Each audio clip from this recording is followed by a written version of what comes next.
Hello dear students, myself Tajinder Kaur. Today we would understand cube and cube root from class 8. This is the chapter number 7 of NCERT. So as the name of the chapter is cube and cube root. So what is cube? Cube क्या होता है? देखिए square तो आपने सुना हुआ है और इससे पहले हमने स्क्वायर और स्क्वायर रूट डिस्कस किया था.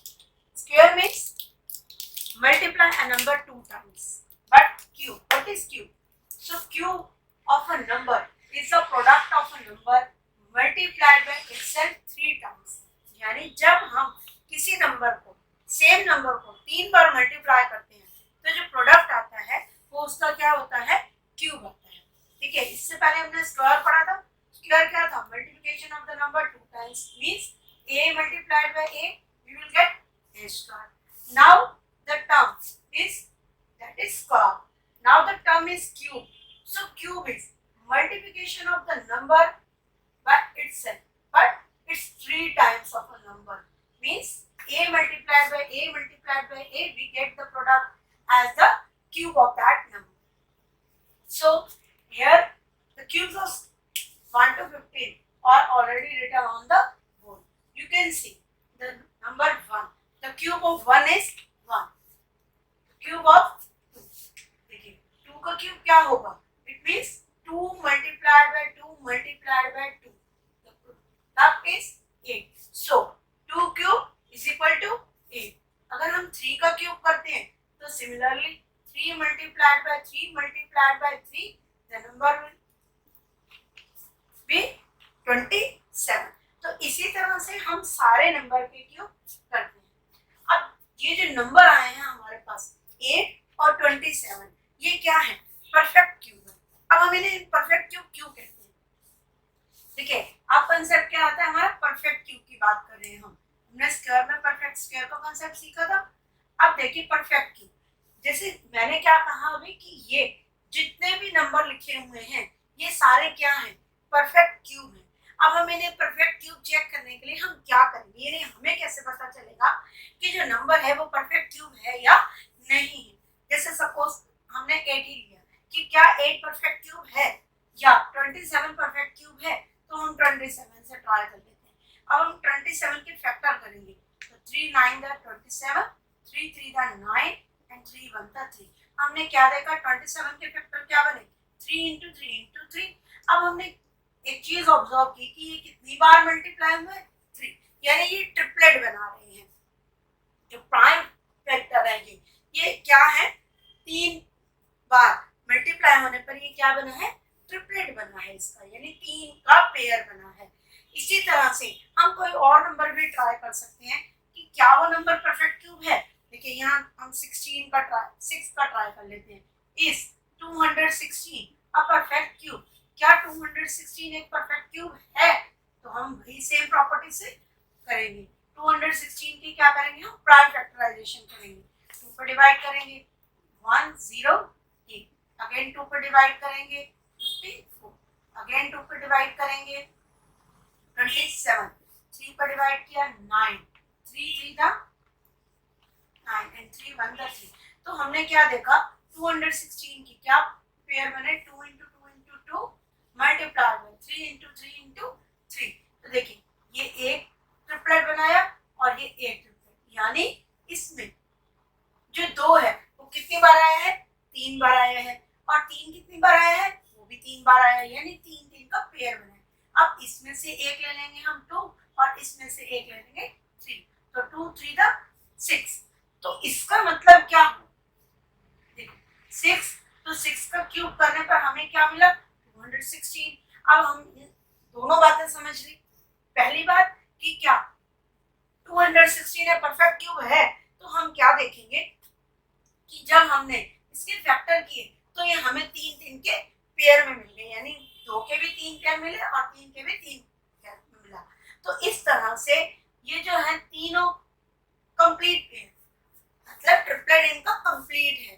तो हम क्या कहेंगे कि ये एक परफेक्ट क्यूब है. अब देखिए इसी से रिलेटेड, यानी ये जो हमने क्यूब कर रखी हैं इन्हीं को अगर हम ऑब्जर्व करें तो हमें बहुत सारी चीजें इसी से ही समझ में आएंगी.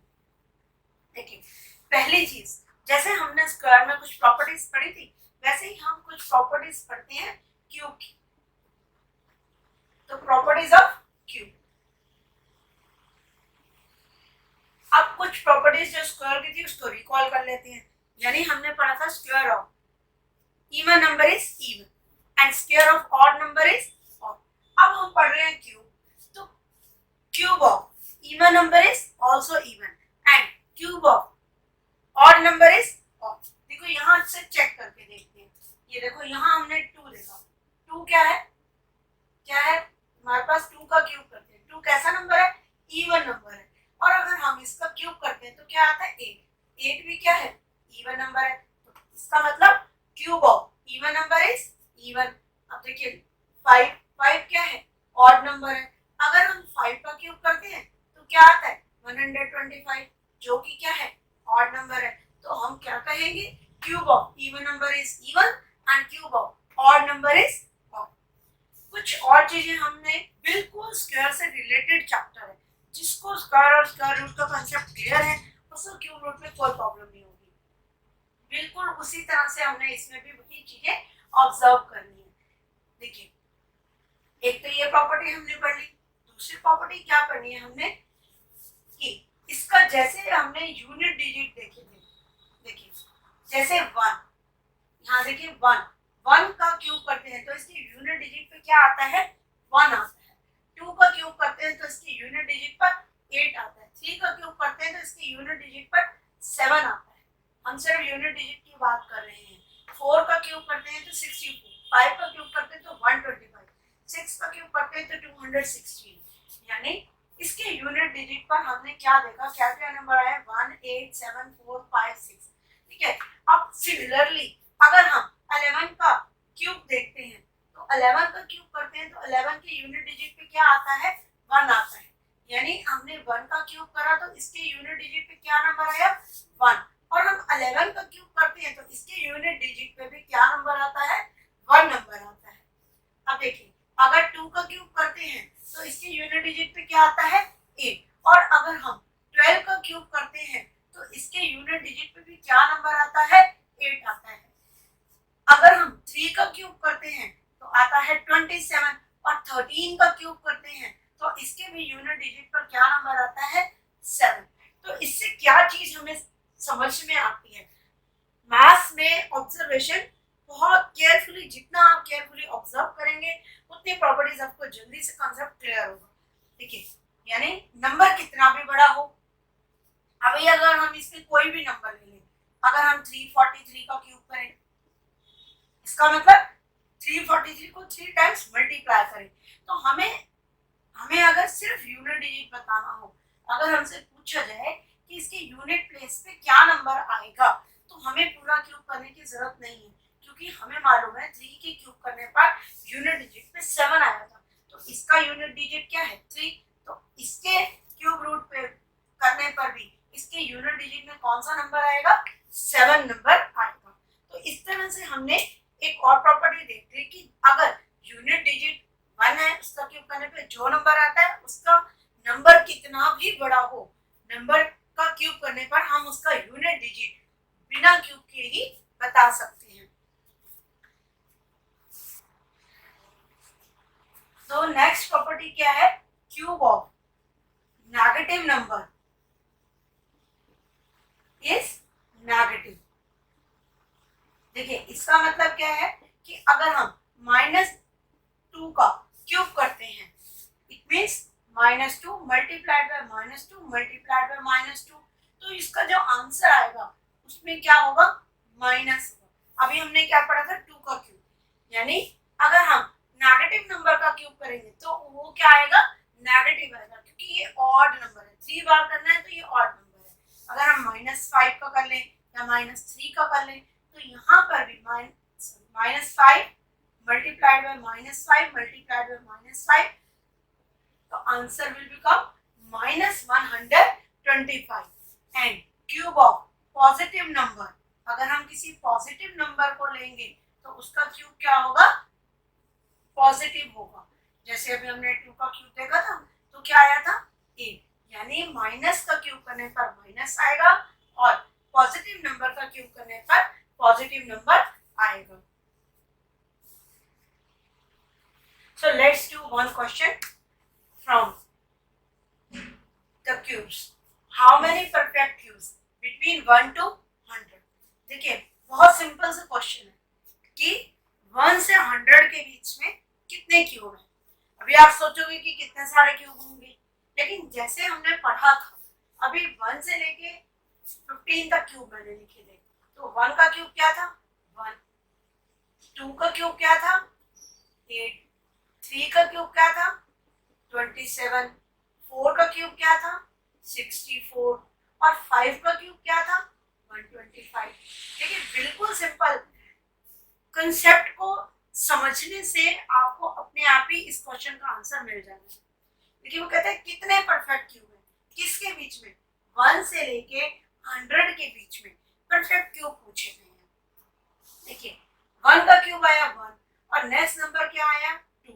अगर हमने 2 का क्यूब किया तो क्या नंबर हमें मिला 8 मिला, यानी 1 और 8 के बीच में कोई परफेक्ट क्यूब नहीं है। यानी कि जो नंबर बचे 2, 3, 4, 5, 6, देखिए इसके बीच के जितने भी नंबर हैं 2, 5, 6, 7, इट मीन्स कि ये परफेक्ट क्यूब नहीं है।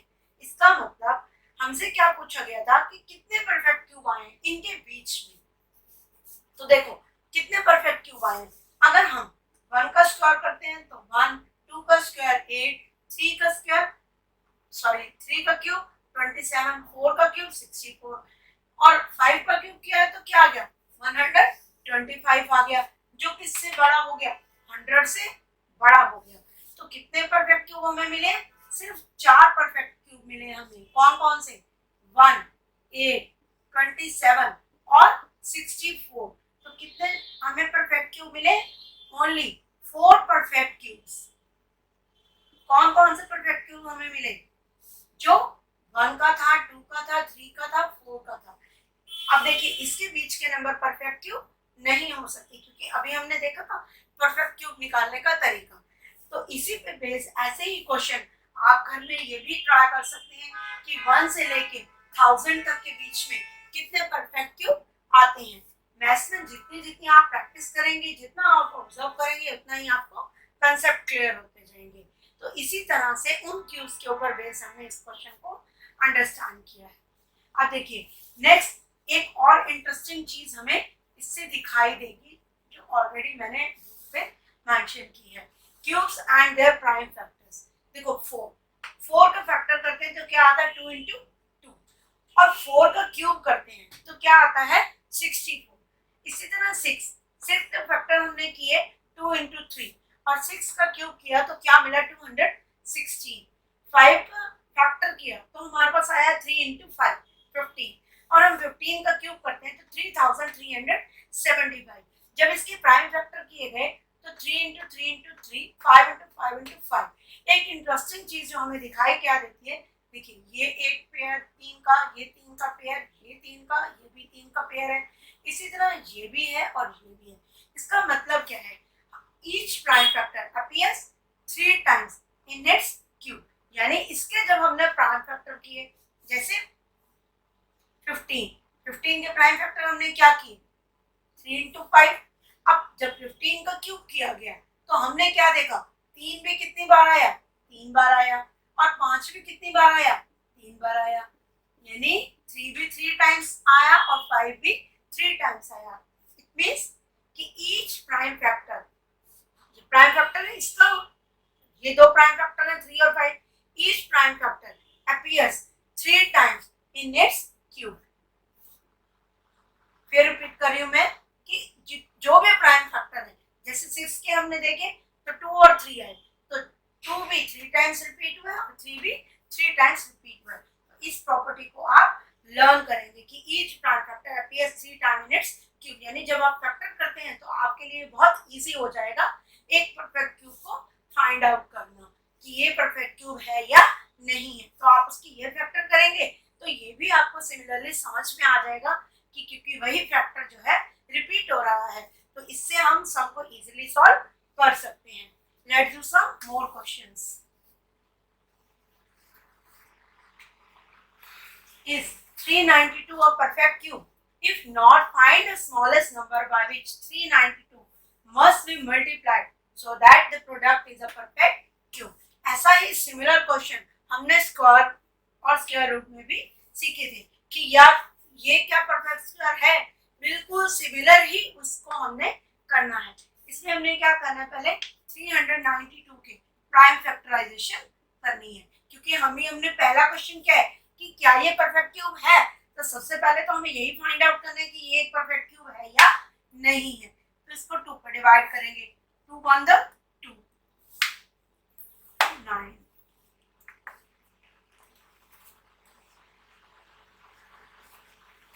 फिर 2 पर डिवाइड करेंगे इसको,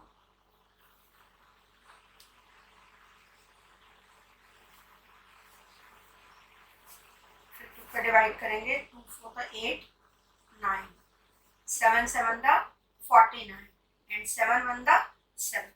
तो अब देखिए 392 के हमारे पास क्या फैक्टर आ गए, 2 इंटू 2 इंटू 2 7 इंटू 7। जैसे अभी हमने पढ़ा था कि हर प्राइम फैक्टर जो है वो 3 के पेयर्स में आना चाहिए, बट हमने क्या ऑब्जर्व किया कि यहाँ पे 2 तो 3 टाइम्स आ रहा है, लेकिन 7 जो है वो सिर्फ 2 टाइम्स आ रहा है, यानी ये एक परफेक्ट क्यूब नहीं है। क्यों नहीं है? क्योंकि इसमें जो 7 है इसका पेयर नहीं बना है, यानी जो ट्रिपलेट बनना चाहिए, जो प्राइम फैक्टर है वो 3 के ग्रुप में आना चाहिए, तो ये 3 के ग्रुप में नहीं आ रहा है। तो हम देखिए इसका मतलब पहला क्वेश्चन क्या होगा, no 392 is not a perfect cube, ये एक परफेक्ट क्यूब नहीं है। अब नेक्स्ट पार्ट देखते हैं, if not find the smallest number by which 392 must be multiplied, यानी इस नंबर को किससे मल्टीप्लाई करना जाए कि ये एक परफेक्ट क्यूब बन जाए। अब हमने क्या करना है, ऐसा नंबर ढूंढना है जिससे इसे मल्टीप्लाई कर दें ताकि ये एक परफेक्ट क्यूब बन जाए। देखो मिसिंग क्या है यहाँ पर, 7। अगर हम इसे 7 से मल्टीप्लाई कर दें यानी ट्रिपलेट को कंप्लीट कर दें, यानी 3 का जो पेयर बनना चाहिए, तो जो नंबर आएगा वो क्या होगा, एक परफेक्ट क्यूब होगा। तो अगर हम 392 को किससे मल्टीप्लाई कर दें, 7 से मल्टीप्लाई कर दें, तो जो नंबर आएगा वो क्या होगा, एक परफेक्ट क्यूब होगा। तो अब 392 को 7 से मल्टीप्लाई करते हैं। So when we multiply 392 with 7, we get 2744। अब ये जो नंबर आया है ये क्या है, एक परफेक्ट क्यूब है, यानी अगर 2744 ये क्या हो गया, एक परफेक्ट क्यूब हो गया। क्यों हो गया, क्योंकि हमने क्या किया, जो 392 था इसमें जो पेयरिंग कम थी, यानी 2 मल्टीप्लाई बाय 2, तो अब ये जो पेयर आएंगे वो क्या आएंगे, ये पेयर इसका कंप्लीट हो जाएगा, यानी ये भी ट्रिपलेट में हो जाएगा और ये भी ट्रिपलेट में आएगा। तो हम क्या बोलेंगे, अब क्वेश्चन को हमने क्वेश्चन की फॉर्म में आंसर देना है, हमें पूछा गया था फाइंड द स्मॉलेस्ट नंबर, तो हम बोलेंगे 7 is the smallest number, it must be multiplied by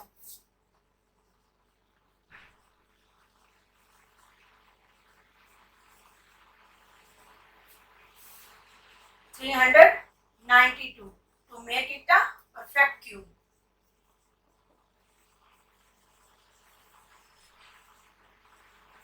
देखिए बिल्कुल सिमिलर कॉन्सेप्ट है स्क्वायर वाला, वहां हमने 2 के पेयर देखने थे, यहाँ हमने 3 के पेयर देख रहे हैं। ठीक है, अब इसी में एक क्वेश्चन, हम इसी क्वेश्चन से ही दूसरा क्वेश्चन भी समझ सकते हैं। इसी क्वेश्चन में देखिए अगर यही क्वेश्चन सेम ही क्वेश्चन होता और इसकी जगह क्वेश्चन की जगह मल्टीप्लाइड की जगह डिवाइडेड होता, देखिए हम दूसरा क्वेश्चन करने के बजाय इसी क्वेश्चन में उस कांसेप्ट को अंडरस्टैंड करते हैं। तो कहते हैं अगर ये क्वेश्चन ऐसे होता कि find the smallest number by which 392 must be divided so that the product is a perfect cube. अब ये क्वेश्चन हमने क्या करा, मल्टीप्लाई, यानी उसे किससे मल्टीप्लाई किया जाए कि वो एक परफेक्ट क्यूब बन जाए। लेकिन अगर इसी क्वेश्चन को ऐसे कह दिया जाए कि इसे किससे डिवाइड किया जाए, तो हमारे पास देखो एक्स्ट्रा क्या चीज है, ये दो चीजें, यानी 7 और 7, क्योंकि इसका पेयर नहीं बन रहा है। तो अगर हम इसी नंबर को किससे, जो एक्स्ट्रा पार्ट है 7 7 का 49, अगर हम 392 को 49 से डिवाइड करेंगे तो जो नंबर आएगा वो क्या होगा, एक परफेक्ट क्यूब होगा। तो हमने सिर्फ कंसेप्ट अंडरस्टैंड करना है कि हमारे तीन तीन के जो पेयर है वो कंप्लीट होने चाहिए। मल्टीप्लाइड में हमारे पास मिसिंग क्या था, एक पेयर मिसिंग था, अगर हम उसे इंट्रोड्यूस कर देते तो ये एक परफेक्ट क्यूब बन जाता।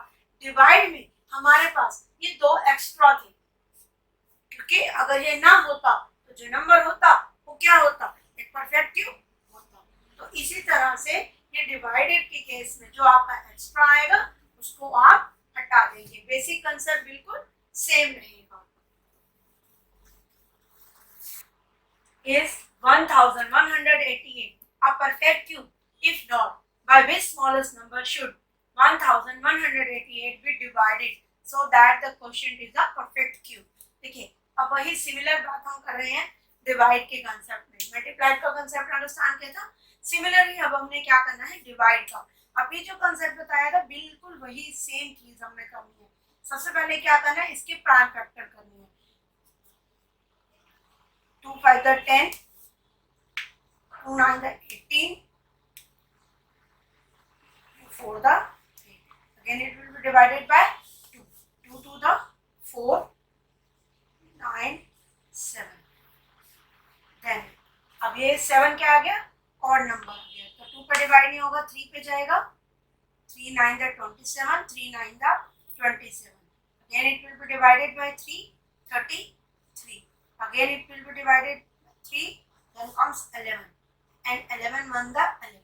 अब देखिए, अगर हम 1888 के फैक्टर किए तो हमारे पास क्या आया, 2 into 2, 3 into 3 into 3 multiplied bye 11। अब सिमिलर बात हमने यहाँ पे भी ऑब्जर्व करनी है कि 3 के तो पेयर कंप्लीट है, लेकिन ना तो 2 का पेयर है और ना ही 11 का पेयर है हमारे पास। तो पहले क्वेश्चन का आंसर हमने क्या देना है कि क्या ये परफेक्ट क्यूब है, तो हमने क्या देखा कि ना तो 2 और ना ही 11 कोई पेयर बना रहा है, इसलिए ये परफेक्ट क्यूब नहीं है। तो हम क्या बोलेंगे कि 2 and 11 do not occurs in pair.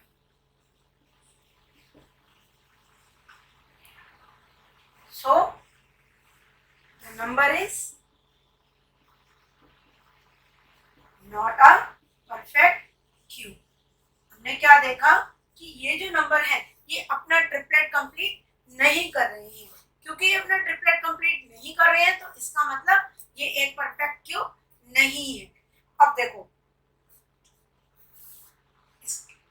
यहाँ ग्रुप्स ऑफ 3 लिखिए, अकर्स इन ग्रुप्स ऑफ 3, क्योंकि ये 3 का ग्रुप बनाना है हमने। यहाँ पर पेयर स्क्वायर में देखेंगे यहाँ 3 का ग्रुप बनेगा, तो ये जो नंबर होगा वो एक परफेक्ट क्यूब नहीं होगा। अब अगला आगे क्वेश्चन था कि इसे किससे डिवाइड किया जाए, तो अब हमारे पास एक्स्ट्रा क्या है, 2 ये एक्स्ट्रा है और एक ये एक्स्ट्रा है, यानी 2 into 2 into 11। ये नंबर हमारे पास क्या आ रहे हैं, एक्स्ट्रा आ रहे हैं, जो कि 3 का पेयर नहीं बना रहे हैं। तो 2 to the 4 और 4 multiplied by 11, तो नंबर क्या आ गया 44। यानी इस नंबर को अगर हम किससे डिवाइड कर दें, जो हमारा एक्स्ट्रा जो कि पेयर नहीं बना रहे हैं, यानी 11,188 when divided by 44, the number जो आएगा, the numbers obtained will be a perfect cube। अगर आप इसको डिवाइड करेंगे तो आएगा ये 27। तो ये जो नंबर होगा ये क्या होगा, परफेक्ट क्यूब होगा। और हमें मालूम है कि 27 किसका परफेक्ट क्यूब है, 3 का परफेक्ट क्यूब है। तो बेसिक कंसेप्ट वही है, जो आपके पेयर नहीं बना रहे हैं उनको आप मल्टीप्लाई करेंगे और उसी नंबर से उस नंबर को डिवाइड करेंगे, तो जो आंसर आएगा, यानी जो ये जो नंबर आया है ये क्या है, परफेक्ट क्यूब है, और जो किसका परफेक्ट क्यूब था, 3 का। तो इसी तरह से हमने यही सेम कंसेप्ट से सारे सम्स एक्सरसाइज जो बेस्ड है वो इन्हीं क्वेश्चंस पे बेस्ड है, और आप एक्सरसाइज के क्वेश्चन खुद सॉल्व कर पाएंगे अब। So now come to the cube root. अब हमने किसके बारे में सीखना है, क्यूब रूट के बारे में। इससे पहले हमने स्क्वायर रूट सीखा था, अब हम क्या सीख रहे हैं, क्यूब रूट। ठीक है, अभी हमने क्यूब किए थे कुछ नंबर्स के, जैसे 2 का क्यूब किया तो क्या आया था, 2 into 2 into 2 is equal to 8। It means कि क्यूब ऑफ 2 इज 8, यानी 2 का क्यूब क्या है, 8 है। लेकिन अब क्यूब नहीं है बल्कि क्या है, क्यूब रूट। देखिए ये जो सिंबल होता है जो आपने स्क्वायर रूट में देखा था, जब इसके आगे हम क्या लगा देते हैं, कि 3 लगा देते हैं, तो ये क्या हो जाएगा, क्यूब रूट हो जाएगा। अभी हमने क्या बोला कि 2 का क्यूब क्या है, 8। अगर हम यहाँ लिख दें 8 तो इसका मतलब क्या हुआ, तो क्यूब रूट ऑफ 8 इज 2।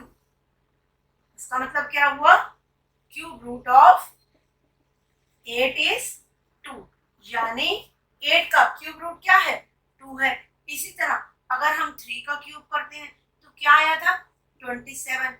और अगर हम इसे ऐसे लिख दें तो हम क्या बोलेंगे, इसका देखिए इसका मतलब cube root of 27 is 3। Similarly अगर हम 4 का क्यूब करते हैं तो क्या आ जाता है, 64। और इसे कैसे लिखा जाएगा, 64 को ऐसे लिखना है, ऊपर क्यूब डालना है, यानी ये 4। इसका मतलब क्यूब रूट ऑफ 64 इज 4। तो इसी तरह से क्यूब रूट निकालने के, जैसे हमने स्क्वायर रूट निकालने के मेथड सीखे थे, इसी तरह एनसीईआरटी के सिलेबस में क्यूब रूट निकालने के 2 मेथड है। एक है बाय प्राइम फैक्टराइजेशन और दूसरा है बाय एस्टिमेशन। तो मतलब क्यूब रूट निकालने के हमारे पास 2 मेथड है। पहला क्या मेथड है, बाय प्राइम फैक्टराइजेशन, और दूसरा है बाय एस्टिमेशन। अगर मेंशन नहीं होता है तो हमने हमेशा प्राइम फैक्टराइजेशन मेथड का ही यूज किया जाता है, यानी हम इसके द्वारा ही, इसके जो प्राइम फैक्टराइजेशन मेथड है इसी से ही हम क्यूब रूट निकालते हैं। Let's do some questions. So let's find the cube root of 3375। Same method से आपने करना है। सबसे पहले हमने क्या निकालने हैं, 3375 का क्या करना है, प्राइम फैक्टराइजेशन करने हैं। देखिए सबसे पहले ये 3 पर डिवाइड करते हैं, 3 1 the 3, 3 1 the 3, 3 2 the 6 and 3 5 the 15। Next 3 पे फिर करेंगे, 3 3 the 9, 3 4 the 12,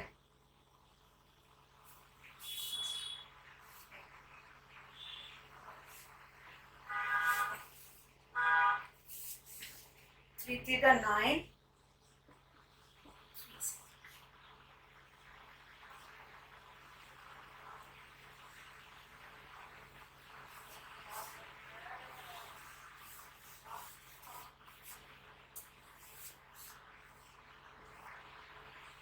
so let's find the cube root of 3375।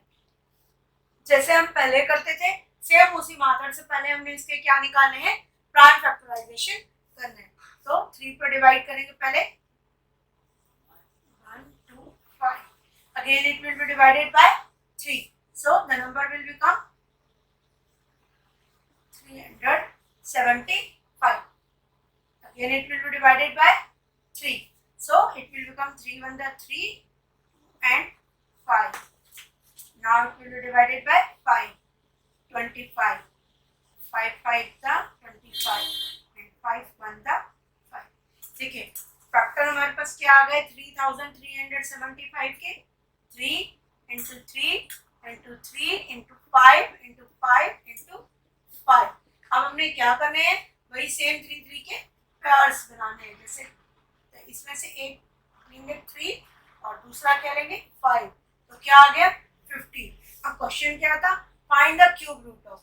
बस हमें सिर्फ मेंशन करना सीखना है, ये क्यूब रूट का साइन है। तो 3375 75, इसका जो क्यूब रूट आएगा वो क्या आएगा 15, इसका क्यूब रूट आएगा। तो इसी तरह से ये हमारा हो गया बाय प्राइम फैक्टराइजेशन मेथड। अब एक नेक्स्ट करेंगे estimation method. So let's do the cube root of one rational number, that is 729 upon 1000। देखिए बिल्कुल सिमिलर है, जैसे आप पहले करते थे वैसे ही करना है। बस ये क्या हो गया, इसे हम x एज्यूम कर लेते हैं और इसे y। तो कंसेप्ट क्या करना है हमें, x अपॉन y, यानी cube root of x and cube root of y। देखिए ये 729 के हमने क्या कर दिए प्राइम फैक्टर, और ये क्या कर दिए हमने 1000 के प्राइम फैक्टर। तो 739 के 29 के प्राइम फैक्टर, ये ट्रिपलेट ये रहा और एक ये ट्रिपलेट रहा। इसी तरह यहाँ 2 का पेयर है और ये 5 का पेयर है। देखिए अब हम क्या करेंगे, इनमें से एक 3 लिया, 3 इंटू 3 तो क्या आ गया 9, और यहाँ पर क्या करेंगे 2 इंटू 5 10।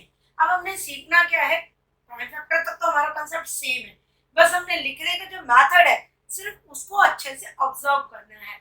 इस फॉर्म में हमें इसको लिखना है, यानी ये जो नंबर है हमने इसे किस फॉर्म में लिखा है, क्यूब रूट ऑफ एक्स, यानी this divided by cube root of y, यानी 1000। तो अब हमने क्या करना है, हमने क्या देखा, ये किसका क्यूब रूट आ रहा था 729 का क्यूब रूट क्या है 9, और इसका 1000 का क्यूब रूट क्या निकला है हमारा 10। तो हमने पैटर्न सिर्फ ऑब्जर्व करना है, यानी ये जो फॉर्म है हमने बस इसको इस फॉर्म में शो कर देना है। यानी अगर इसका क्यूब रूट पूछा जाएगा 729 अपॉन 1000, तो हमने इसको किस फॉर्म में लिखना है, इस फॉर्म में हमने इसको डिवाइड कर देना है। तो नंबर कोई भी हो आपने पैटर्न ऑब्जर्व करना है बस। अब एक नेक्स्ट हम करते हैं through estimation. So we have to find the cube root of the given number through estimation. Estimation means it's not an exact, it's an only estimation. ठीक है, पहला स्टेप क्या करना है हमने, इसमें हमने ग्रुप्स बनाने हैं, राइट से लेते हुए 3 डिजिट का एक ग्रुप बनाएंगे। Means make a group of 3 starting from the right, यानी राइट से बनाते हुए हमने एक ग्रुप बना दिया 3 नंबर्स का। तो हमारे पास बचा क्या 91। अब पहला ग्रुप देखिए 125, ये हमारा क्या बन गया, एक फर्स्ट ग्रुप बन गया, और रिमेनिंग क्या बचा 91, और ये क्या बन गया हमारा सेकेंड ग्रुप। अब इसका यूनिट प्लेस क्या है 5 है, तो इसके यूनिट प्लेस पे क्या नंबर है 5। हमने पढ़ा था कि जिनका, जैसे जब हमने 5 का क्यूब किया था तो क्या देखा था लास्ट में नंबर क्या आया था 5, यानी क्योंकि ये नंबर 5 में एंड होता है तो इसके यूनिट प्लेस में जो नंबर आएगा, देखो जो 2 ग्रुप बने हैं, अब इससे हमें 1 डिजिट मिलेगा और इससे हमें 10 डिजिट मिलेगा। अब इसके यूनिट प्लेस पे क्या है 5, तो जो भी नंबर होगा उसके यूनिट प्लेस पे क्या आएगा 5 आएगा। अब रिमेनिंग डिजिट क्या बचा हमारा 91। अब हमने कोई ऐसा नंबर सोचना है जिसका क्यूब रूट इन दोनों के बीच में लाया करता हो, यानी इन दोनों के बीच में हो। देखिए अब इसे हम 4 का क्यूब करें अगर हम, तो कितना आता है 64, और 5 का क्यूब करें तो हमारा नंबर क्या आता है 125। इसका मतलब ये जो 91 है ये इन दोनों के बीच में लाया करता है, यानी 4 के क्यूब से, तो ये क्या है, इसका मतलब 91 जो है 4 के क्यूब और 5 के क्यूब के बीच में आ रहा है। तो हमने क्या लेना है स्मॉलर नंबर लेना है, यानी जो 10th प्लेस है, फर्स्ट प्लेस हमें कहाँ से मिला इसके यूनिट डिजिट से, और जो 10th प्लेस है अब इन दोनों में से 4 के क्यूब और 5 के क्यूब के बीच में 91 लाया कर रहे हैं, तो हमने क्या नंबर चूज करना है स्मॉलर नंबर, यानी क्या आ जाएगा 45 आ जाएगा। अगर अब हम इसका एस्टिमेशन मेथड से अगर हम इसका आंसर लिखते हैं तो जो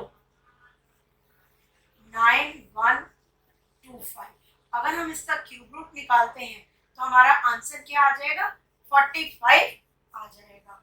देखिए इसमें हमने क्या करनी है, पेयरिंग करनी है। पेयर हमने राइट से करनी है। जो पहला ग्रुप है उससे हमें 1 डिजिट मिलेगा, जो सेकंड ग्रुप है उसका नियरेस्ट क्यूब हमने देखना है और उसमें से जो स्मॉलर नंबर है उसे हमने चूज करना है।